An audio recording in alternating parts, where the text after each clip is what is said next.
個咧就係我哋所有咧就係左雙手啊，或者左手帶啲球桿落嚟咧，幫住身體前嘅揮桿動作。呢度咧就應該係做咗㗎啦。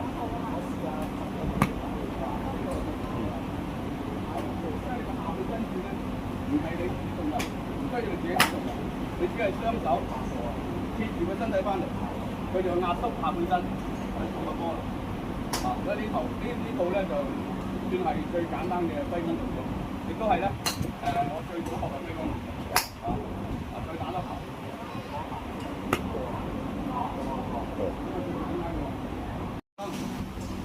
唔使向左轉，唔使向呢度。係啊，打隻球同你睇波嘛。你打完佢睇波都得。呢度。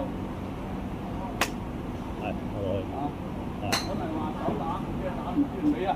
手打咁啊，打我打個準就得啦。打到對我落嚟嘅時候咧，下半身主動轉，咁呢度難啊，因為你下半身主動轉，好多人唔識啊嘛。你韓國咧，你去到韓國咧，佢一定叫你下半身主動轉，下半身主動轉嚟打波。呢度簡唔簡單啊？唔知，反正你得閒咪自己轉下囉柚咯，轉下囉柚嚟都 OK 嘅。但呢個雙手都係保持喺